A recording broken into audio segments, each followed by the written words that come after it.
Hey everybody, what's going on? It is Aaron Trevino here, and we have none other than Gene from Orange County, California. How you doing, Gene? I'm doing fine, Aaron. Thanks for having me. Absolutely. I know we've been talking back and forth, and finally penciled something in on the schedule, and it's great to see you.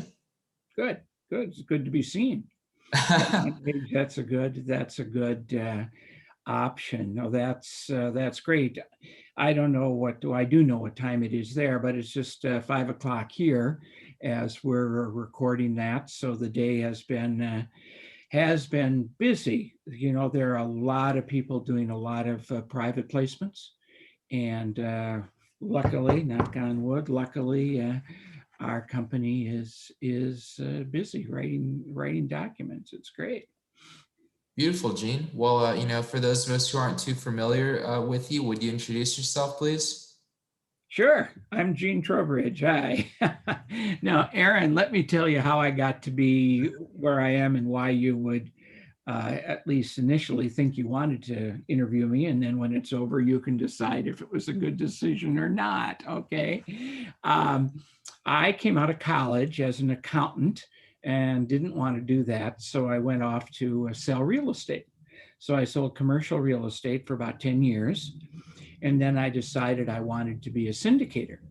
So I didn't really know what that was, but I found a property that I wanted to buy and I didn't have enough money to buy it by myself. So I gathered a couple guys I'd gone to college with, and we all put in some money and we bought an apartment building. And at the time I was living in St. Paul, Minnesota. We bought an apartment building and I was going to run it. And I had a good time with that. That was fun. I bought a couple other properties. And then in 79, we moved to California. And I decided that I would um, change my career from selling real estate to being a full-time syndicator. So for about 15 years, I put together offerings, and the majority of my offerings, Aaron, were building self-storage facilities in the Southern California area. And we did quite a few of those projects, and that was a good business. I was raising money in the broker-dealer community. It was all very good, but at one point I just got overwhelmed. I like to tell the story that one year I sent out 1,687 K1s to investors. I had about 850 investors, and so on an average, everyone was in more than one offering. And in those days, there were no companies out there that would help a syndicator like me do all this paperwork. So I often say that I spent 3 months licking stamps and sealing envelopes and sending this stuff out, and it got overwhelming. So I came home one day, and like to say that I sat around the kitchen table with my wife, where all the great decisions in life are made. Are you married? No, Are I'm you not. married? No, okay. All the great decisions are sitting around the kitchen table chatting with your wife. And I said, okay, I'm 45. What am I going to do for the last 15 years that I'm going to work? And I said, I really don't want to do this anymore, because I was at a place where I had to get bigger. I had to really expand to continue to do it. And I didn't want to do that. So I decided I'd go to law school. I had kids in school. My wife was working. I had a job. I was representing all these investors and all these projects, but I carved out enough time to go to law school, and came out and passed the California bar. And my 15-year plan is now I'm in year 27 of my 15-year plan as being a securities attorney. I went to law school to do that one thing. And so that's what I've done. And that's what I continue to do with, I've been the lead partner in several law firm partnerships over the years. We've always done the same thing, helping syndicators get the paperwork that they need to go out and raise money for their offerings. So that's where I am. Yeah, absolutely, Gene. It's interesting how, you've been able to delve into different parts of the industry, whether it be, initially coming out of school with the accounting, and then, the selling the real estate, and then syndication and law, and now it's kind of come full circle for you. Really, it has, and that gives me uh, I always call it an unfair advantage because I know all aspects of this pretty well.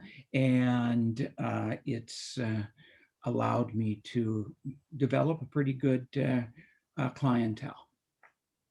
Sure, absolutely. I'm just curious as well, what originally got you, into real estate? Well, when I decided I didn't want to be an accountant, Yeah. I said, well, I think I'll go sell. I'll sell something. And this is in the early 70s. And the big ticket items to sell were airplanes and computers. And I wasn't an engineer. So I looked around and I saw another big ticket item to sell, real estate. Back then, this is going to sound funny, but back then in Minnesota, I started selling houses. In the upper end communities of the Twin Cities, you could sell a house for $50,000 or $60,000, and that was a big ticket item with a 6% commission. Wow! Yeah. So I did that, but that wasn't what I was ideally suited for because I was a little more into the numbers and didn't see myself as a people person. So I gravitated toward commercial real estate, and there I found a niche that fit with me. Now I was selling $100,000 apartment buildings, so times have changed a little bit, right, Aaron? That's right, Gene. No, you brought up something interesting as well as kind of that maybe that slight difference between maybe a personality that's suited for residential or commercial. Could you kind of maybe expand on the different personalities you would see in each industry? Well, I can tell you how it affected me. I mean, I just hated sitting down at the kitchen table with the husband and wife where we could decide if we were going to list the property and what the price was going to be. And what a formidable decision it is for a family to sell a house and then go out and buy another house. And I kind of thought, well, if I went into this selling office buildings and apartment buildings, it's just driven by the numbers. No one cares. No one cares. You show a house and the people say, well, I don't like the kitchen, I don't like the closets, the bedroom's too small. I figured, well, hell, if I'll go sell apartments, no one's ever going to say that. Well, the first time I ever showed an apartment building to someone, the couple said, hey, the kitchen's too small, the bedroom's too small, I don't like the closets. It's the same damn thing.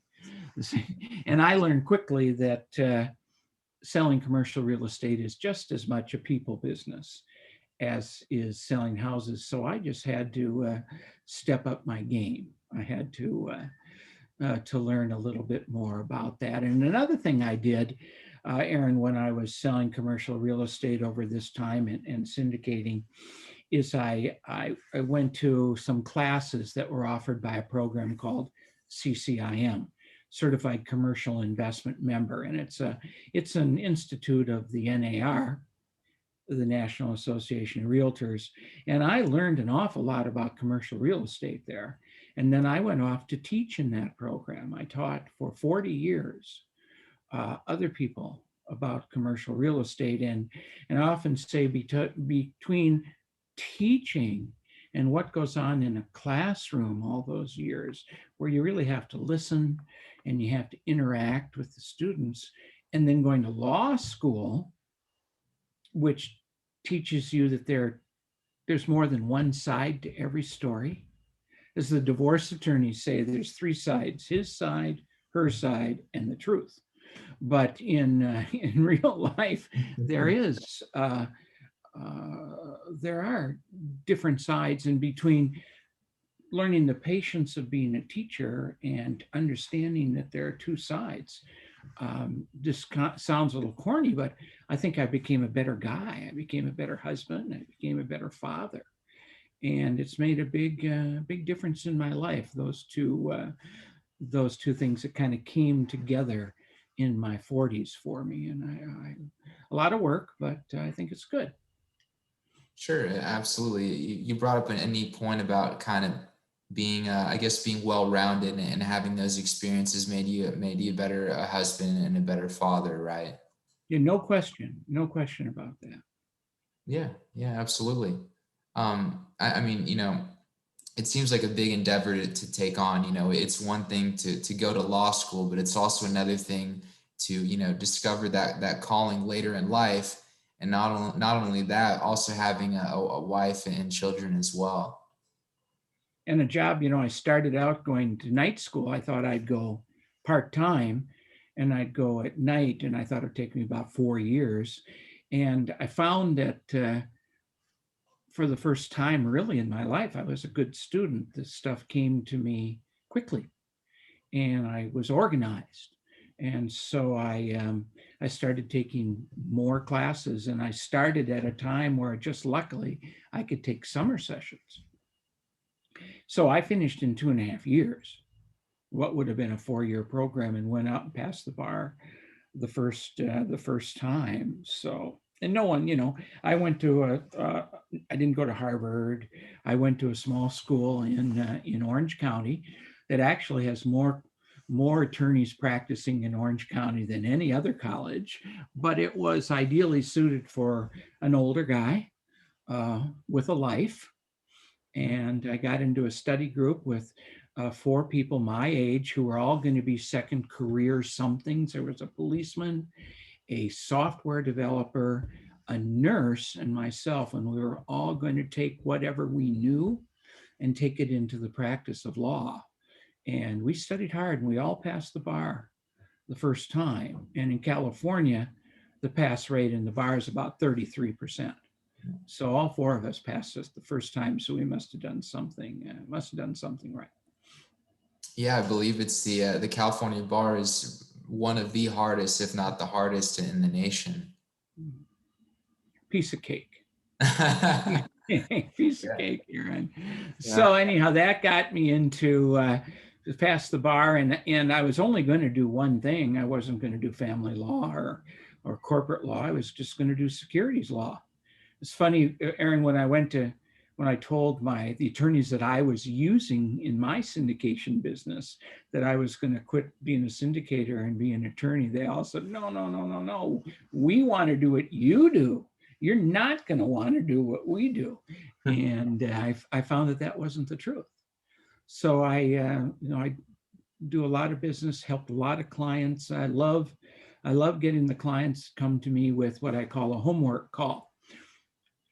If I want to do this, Gene, how am I going to get started? What am I going to do? And I just really perk up at that. And I like to get them on their way and get that first deal done and work with them. And it's pretty exciting. I'll tell you, I have a client. I did their first deal with them in 2014, and they've done 27 deals.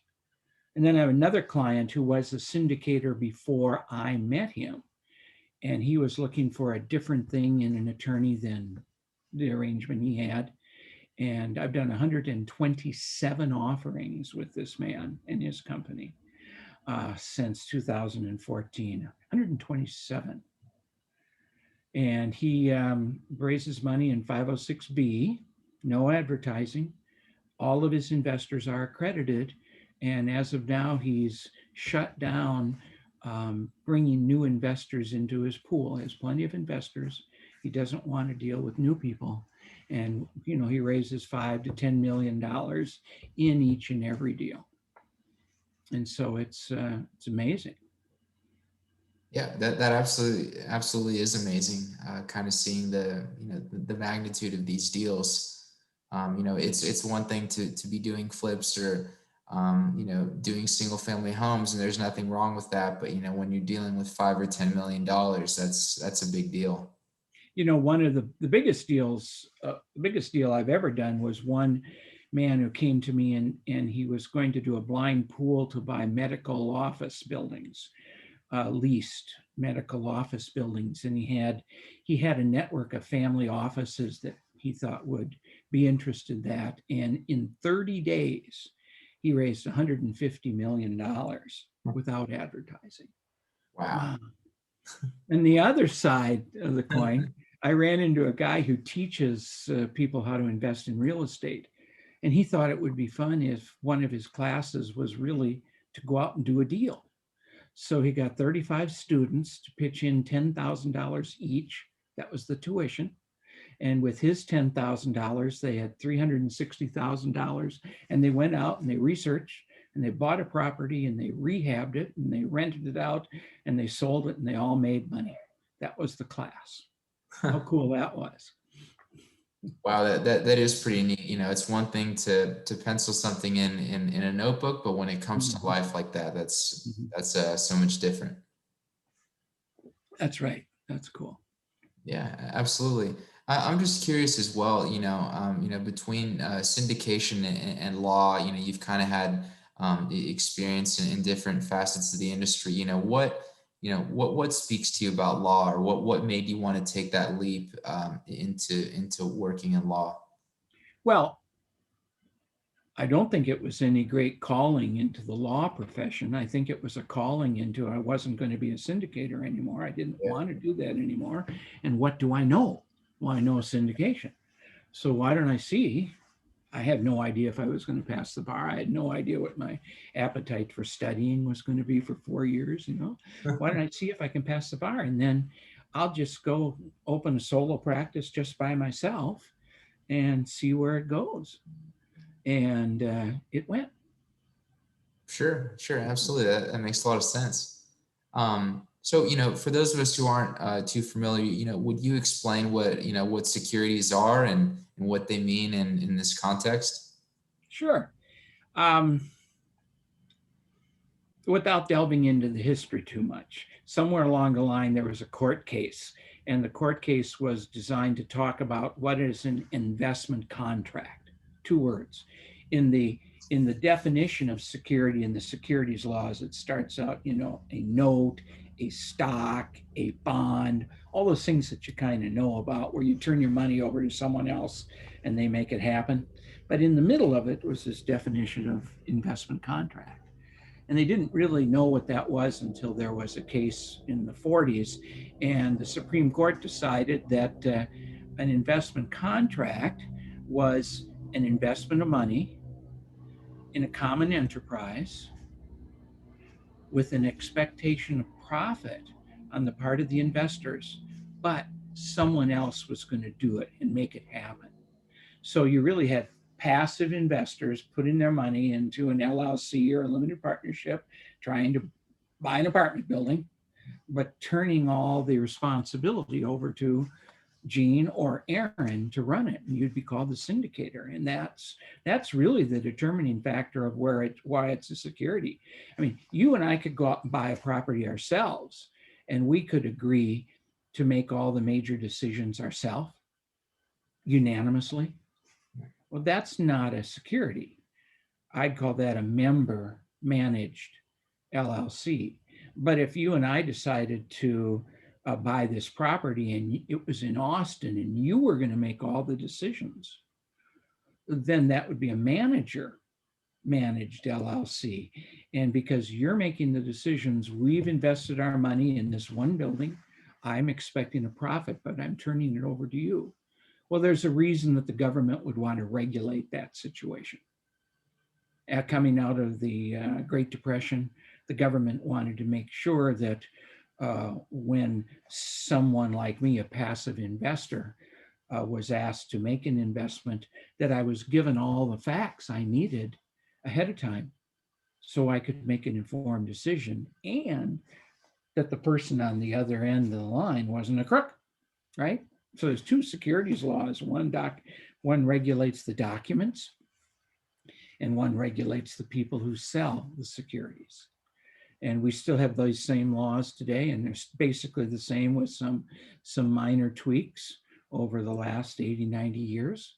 And so that's what it is. And all of us syndicators, we got there just like I did when I found a building that was too big or too expensive for me to do it on my own. So I had to go out and raise money from people who really didn't know about real estate, who really had their own careers and their own jobs and weren't going to do this themselves. So we all pooled our money and they gave me the responsibility to do it. And here I am, a syndicator. Yeah, that definitely makes a lot of sense. So, you kind of touched on it briefly, but could you kind of explain, would you say most of the clients that work with a syndicator, are they generally not, involved in real estate full time? Well, they aren't. Most of the syndicators I work with have groups of investors who um, have enough to do in their own business without going out and buying their own real estate, and maybe don't have enough uh, information to make an investment in real estate, and don't have enough time and enough money to do it by themselves. So they look at what the opportunities are with a proven syndicator and an proven product type, and away they go. When I was syndicating and I really got into the self-storage business, I was building self-storage facilities. And in those days, we were building them, getting them half rented, and then selling them to public storage. And that was a pretty much of a cookie cutter thing. But what made that happen is that there were all sorts of investors out there who would like to invest locally, see what they're investing in. And we were building, so we were creating wealth. We would take a piece of dirt and apply some money to it, and all of a sudden, here's a storage facility, 800 units that we sell to public storage. And in 18 months to 2 years, the investors would double their money. My investor group wasn't looking for a quarterly check to buy groceries. They had that. And my minimum investment was $100,000. So I zeroed in on the type of people who wanted to create wealth, and but didn't want to be a real estate owner themselves. Sure, absolutely. You brought up something interesting as well, is that barrier to entry, right? That Absolutely. that $100,000 mark. So I'm just curious, from a syndicator's perspective, how do you determine what a minimum payment would be to even get into the deal? Good question. Well, the deal pretty much determines that. Let's say you have to raise $1 million. Okay. I think in my world, someone who's coming to me and says, I want to raise $1 million, we might be at $25,000 minimums. We might be at 50. 50 is really the market today. 50,000 is across the board, the market. But I've done offerings where the minimum investment amount is $1 million, a risky type of deal. And they were going to raise 10 million, and they just wanted 10 investors who were well off, who were accredited and smart, and could really handle it if they lost their $1 million. Yeah. That's few and far between. But anyhow, I think today, I bet 8 out of 10 deals I do, the minimum is $50,000, $1,000 units, and you have to buy 50. You can buy more. You can buy 87 or 113, but you have to at least buy 50. I learned, and a lot of syndicators have learned, that the lower you go with the minimum, the more likely you're going to get into people who are inexperienced and nervous. Gosh, I can't afford to lose that $10,000. Well, let's not work with them. Let's get up there and get someone who'll give you 50. No one can afford to lose 50,000, but if they do, they're not going to lose their house. They're not going to get divorced over that. So you need to be in an area of investors that you're comfortable with, right? Absolutely. That makes a lot of sense, in any facet of the industry, right? I'm just curious as well. Do you ever see an attorney also acting, being in that syndicator role as well? Yes. Yes. Sure.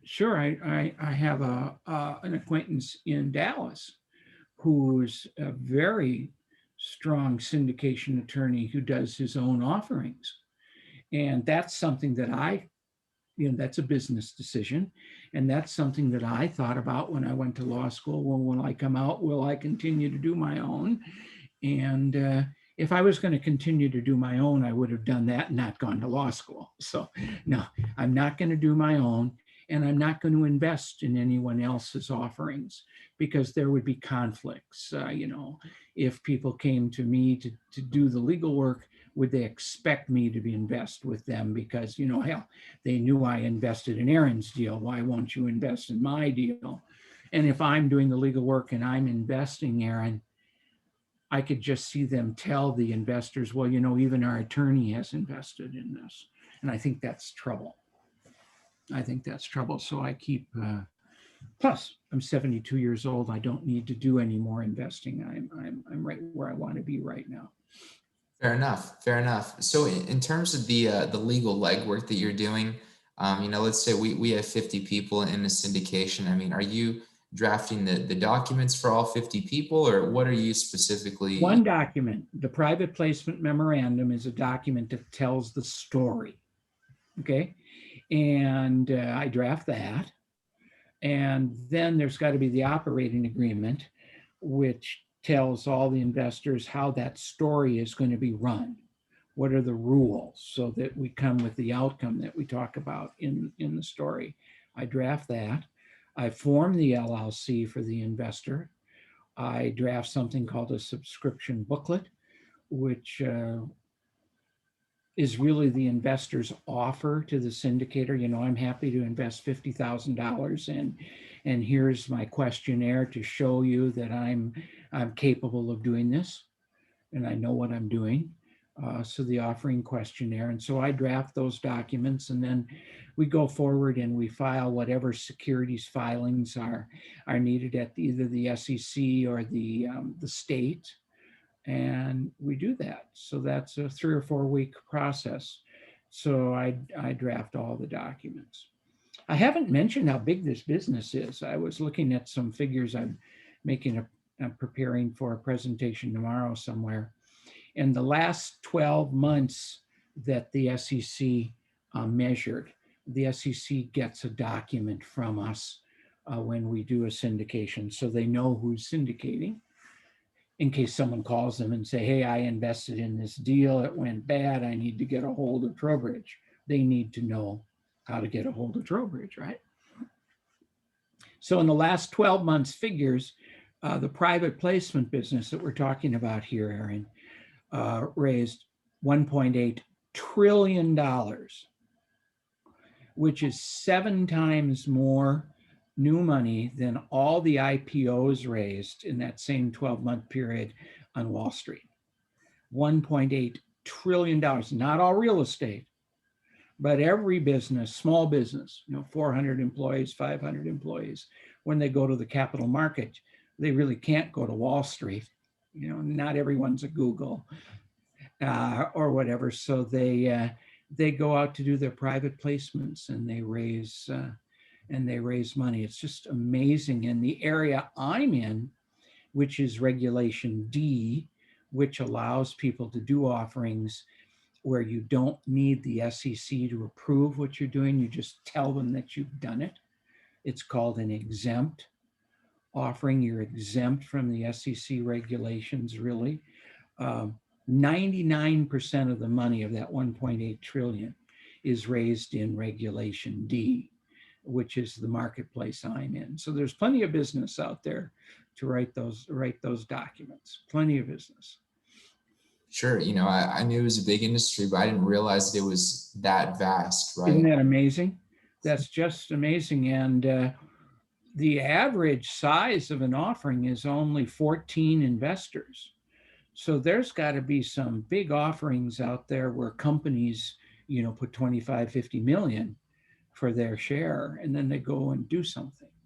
So it's big business, and that's the market that I went for, and I stay in the market, and I stay right in the real estate market part of it. And that the real estate market is probably only 30% of the 1.8. Is probably 500 billion in any 12-month period of time. So it's still a big market, still a lot of business. Absolutely. Absolutely. Yeah, just curious as well. I mean, it's interesting how you're having to kind of, you're able to kind of wear, at least throughout the span of your career, kind of wear different hats. You would wear, the real estate hat, the syndication hat, and now the legal hat. What do you like most about your job as an attorney? I like to mentor people. I mean, the drafting the documents is a lot of typing, and I have staff that does the typing. I like to do the interview with the client where we understand what is the offering, what's the story, what are you trying to do? In fact, I'm in the middle of writing one now where the sponsor says we're going to pay this much of a yield, and I'm in there, and with my real estate background, I'm saying, no, you're not. Yeah, it isn't here. So there must be more to the story than you told me when I did my first interview. So I got on the phone and called him and said, hey, this isn't going to work. What's going on? What didn't you tell me about? And interestingly enough, he didn't tell me about that he was going to take 25% of the money that he raised and invest in foreign currency swaps. Hmm. And I said, okay, that's wonderful. But I don't know anyone who's going to invest in apartment buildings that wants to invest in foreign currency swaps. So let's sit back and let's try to re-engineer this offering. And all that, that's like solving a puzzle, Aaron. It's good. It's great. Yeah, no, just curious, for those of us who aren't familiar, what exactly is a foreign currency swap? Well, that's a good question, isn't it? When he said that, I said, I don't know, excuse me, I don't know anything about that. Well, it's you buy a currency of one foreign denomination, and then you play it against a currency of another denomination, and I guess they go up and down in different deals. Doesn't sound risky at all, does it? So, and he has some experience in that. So I've asked him to share with me his track record and all that. So, yeah, that's exciting. Exciting. I've done offerings for people who are going out trying to find patents for medical equipment, trying to do senior housing, student housing. That's hot today. Senior housing and student housing are two areas that I get more and more people coming and talking to me about that. So Do we you, did one on racehorses. We did a blind pool on racehorses. okay, yeah, do fair. you know the name Grant Cardone? I do. We did his Reg A Plus offering, which is 50 million. And a Reg A Plus offering has very little rules around it. You go to the SEC and you tell them all the words that you're going to use. They look at all of your assumptions. And if you get a permit, it's not really a permit, but if you get a permit, you can go out and you can stand in front of a group. Last February, we went with him and he went to Vegas to the Monte Carlo and he had 12,000 people in the audience. And he just stood up there and pitched his deal. And Wow. the only way you can do that is with Reg A Plus. And I've got another client that has 80,000 subscribers to their YouTube channel. Uh-huh. And he's going to do a Reg A Plus so he can stand up in YouTube and sell to anyone. Wow. $5,000 minimums. If you raise $5,000 from someone, all they have to have is a $35,000 net worth. Wow. They don't have to know anything. It's too risky for me, but that's where it is. Yeah. To each his own, I guess, but it's incredible that you can do something like that, through technology. Mm-hmm. Yeah. So I know you spoke about it briefly, but you called it Reggae Plus. What was that? That's not a music. That's not a type of music. Yeah, Regulation A Plus Yeah. it's a mini IPO is what it is, but you don't have to go through the full extent of SEC registration and put it out on one of the major markets. You have to submit all your documents, and it probably takes you 6 months to get approval. And then when you get approval, you can sell it, you can advertise to everyone. It's really the only way that you can get non-accredited investors in an offering unless you go public. And then if you go public, it takes you 2 years to get it approved and costs you several $100,000. A Reg A plus will probably take you 6 months and cost you $75,000 to $100,000 to do your offering. But Regulation D, where I do most of my work, we can get the offering out in 3 or 4 weeks and it'll cost you 20,000. Yeah. So easy, affordable entry to capital, $1.8 trillion of capital.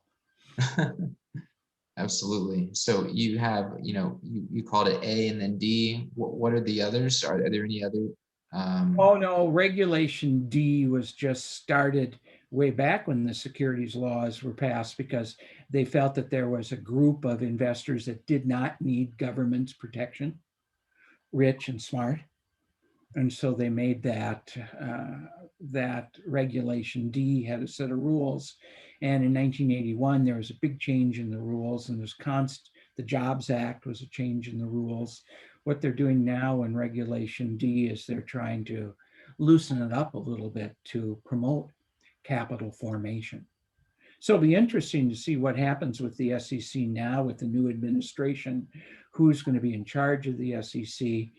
For a while, the SEC's really had a Republican bent toward it, and they keep easing the rules so more people can invest. I'm not sure that's what'll happen under the new administration, but we'll see. The other side of the coin is all these wind farms and all this the stuff that the energy industry needs capital.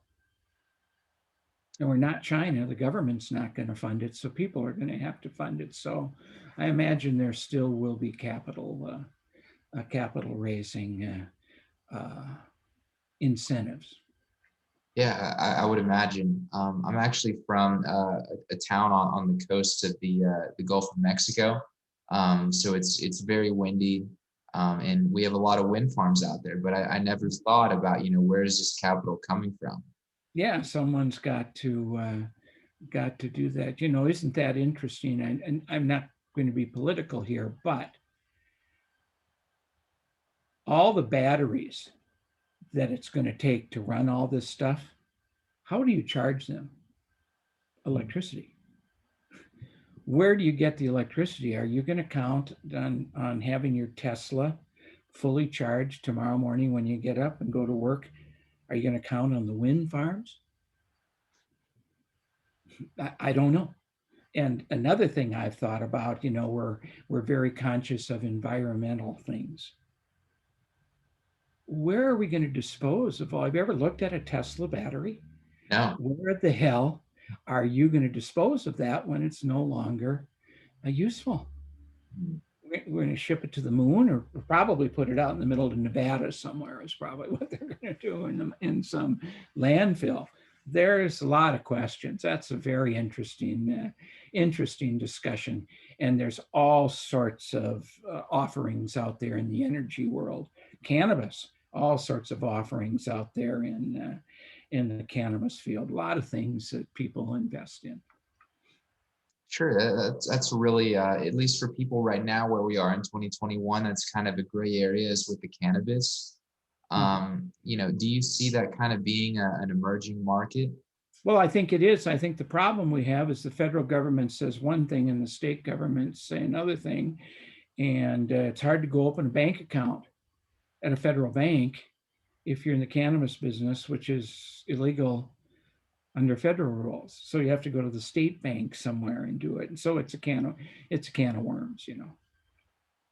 Sure, yeah, I would imagine how that would be difficult, but it is interesting kind of. I stay away from that. Our company has not done any cannabis offerings. I guess we could do an offering if a guy wanted to build a building or buy a bunch of dirt and get it ready to lease it to a cannabis farmer, a cannabis grower. But the problem I have with that, back to valuation of real estate, you build a huge cement block building and then you lease it to a cannabis guy who's going to pay a lot of rent. But all you have is a cement block building. And all of a sudden the cannabis business goes under. What are you going to do with that cement block building? You paid way too much for it because you paid for it based on the income stream and how how certain is that income stream as far as lasting. So we stay away from it. Sure, I can see how that can be difficult and Yeah. potentially problematic later on, right?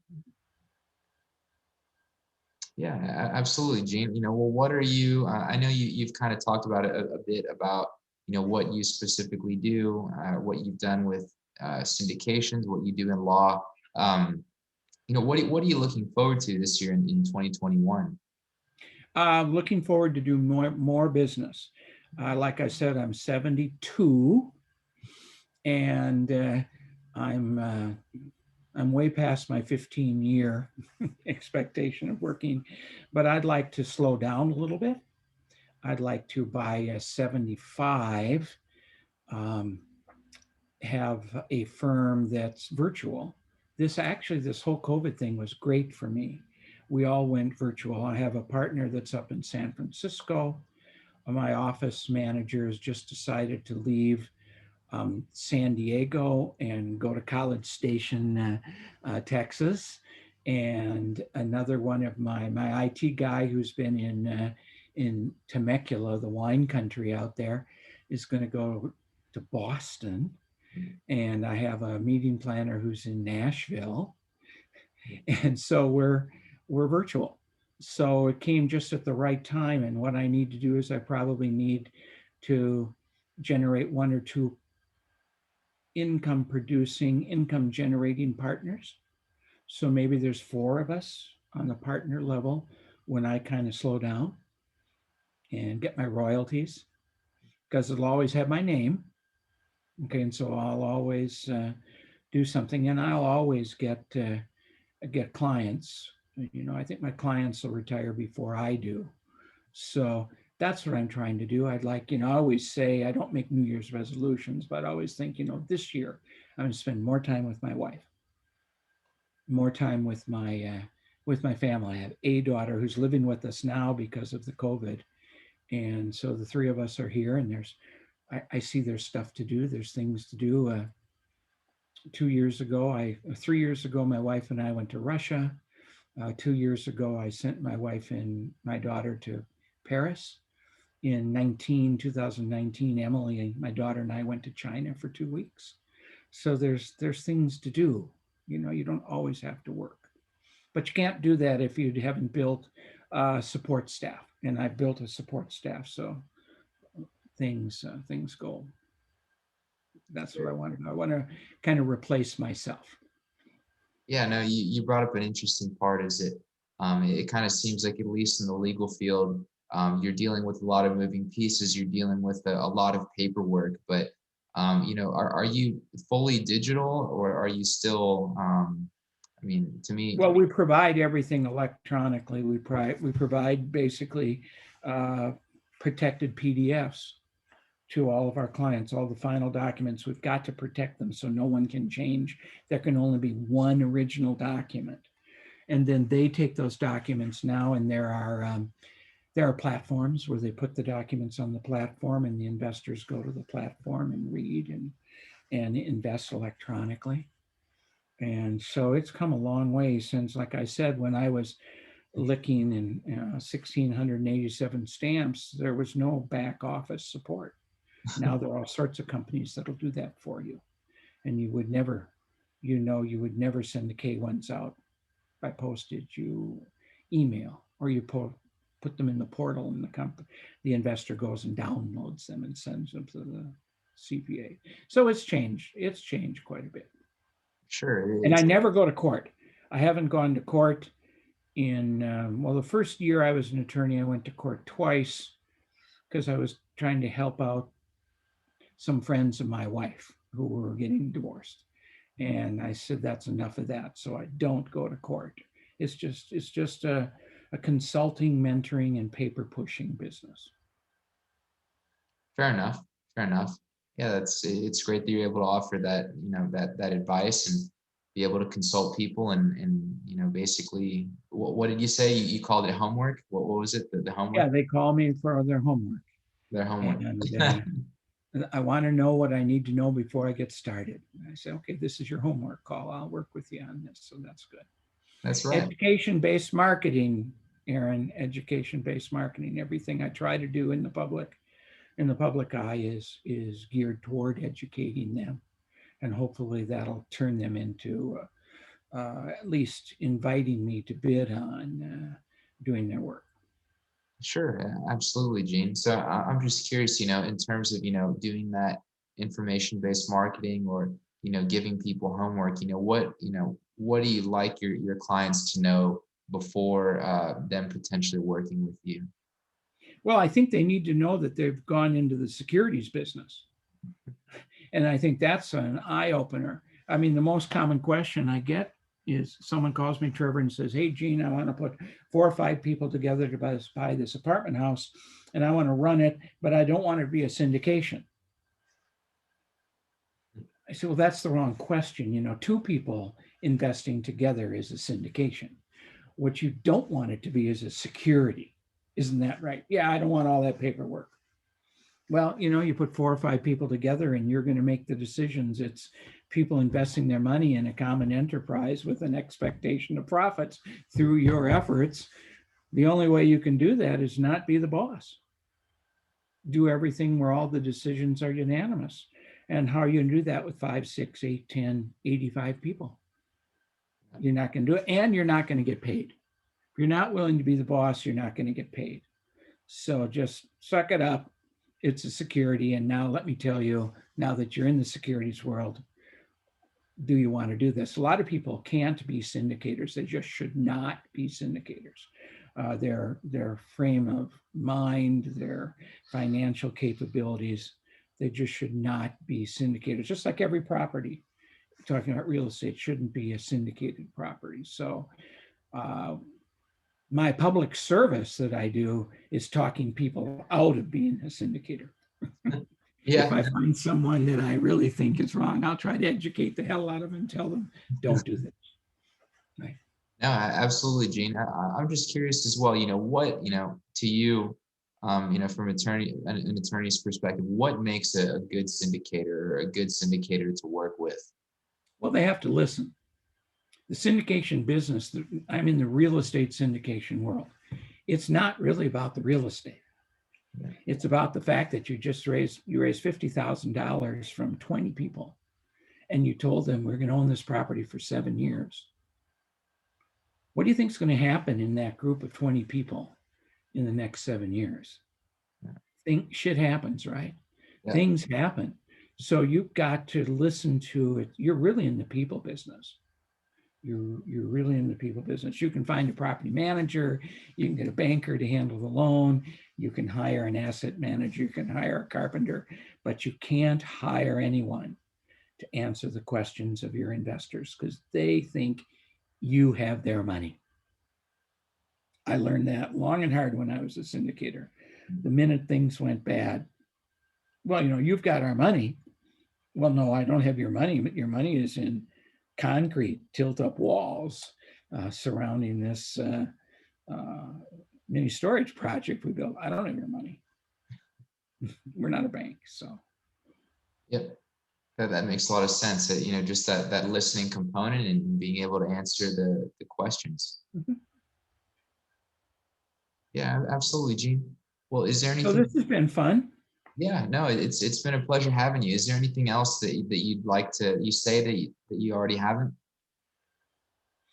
Oh gosh, yes, but we want to get, I want to go to dinner with my family and today, not tomorrow night. So we could do a lot of stuff. But for those of your listeners who are thinking about investing in someone's syndication, a couple things I think. Number one, I think the investor has to take it upon themselves to get educated about the asset class. If you're going to invest in real estate, learn something about real estate.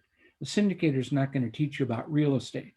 The syndicator will teach you about his deal or her deal, but not about the world of apartment buildings. So you need to go out and you need to read a book or learn about the asset class. Then when it comes time to look at a syndication, I think these are the things you should ask to protect yourself. Number one, Gene, if I give you the $50,000 you're asking for, what happens if something happens to you? So by that question, the passive investor is looking for continuity. What happens if something happens to Gene? What happens if Gene gets the COVID? What happens if Gene gets divorced or gets sued or gets hit by a truck or something? And not even dying isn't that big of a deal, but how do you do that? So don't invest where there's just one Gene Trowbridge running everything. That's a bad deal. Number two, Gene, have you done this before? And Aaron, we've all had to start by saying, no, I haven't. You're my first victim. We're gonna do our first deal. So you need to get that first deal done so you can say, hell yes, I've done it once. It's all you have to do. Once will get you through. Pretty soon you can say, yes, I've done it 13 times, and that's not much of an issue. The third question is, Gene, are you going to invest any of your own money in this? Are you going to have skin in the game? And I'm going to say, yes, I'm going to invest 25,000. The minimum investment is 50 for everyone, but I'm going to put 25 in, and I'm going to sign the mortgage. So I'm invested. I'm invested in this deal. Oh. And then the last question the passive investor should ask is, Gene, if something happens to me during the next 6 or 7 years, how do I get my money out? Is this liquid? What are the liquidity provisions? And then I would need to say, well, we have legal counsel that drafts our operating agreements, and hopefully I've read them. And so I can say in Article 11 and 12, you can read about the liquidity provisions we've set aside for this LLC. And if you have any questions about that, you can ask me. No, continuity, track record, skin in the game, and liquidity on behalf of the investor. And I didn't say what's cash on cash. I didn't say what's the yield. I didn't say what's the cap rate. I didn't say any of that. Those are things you'll learn by looking at the documents, but the basics are you've got an entity that's going to have a long life because you've got continuity with someone who's done it before, who's invested, and who's taken into consideration something might happen in your life. Because when you think about it, you think about what's happened in your life in the last 10 years. Now think about managing 20 people like you for the next 10 years. Someone's going to come to you with a problem that you might be able to solve because you have their money. The life of a syndicator. The life of a syndicator. Now that was a great wrap up, Gene. Thank you. You're welcome. You're welcome. Yeah, absolutely. Well, I would ask you where can we find you, but at least on the screen behind you, that's your contact info. TrowbridgeLawGroup.com. My email is up there, just Gene@TrowbridgeLawGroup.com. And generally, if you send me an email, if it senses it's an urgent question or even a homework question, make sure you put your phone number in there because I'll just call you. I'll just call you and we'll talk about it. That's the best way I like to communicate. Sure, of course. Absolutely, Gene. Well, it's been great having you on the show. I've learned a lot about you.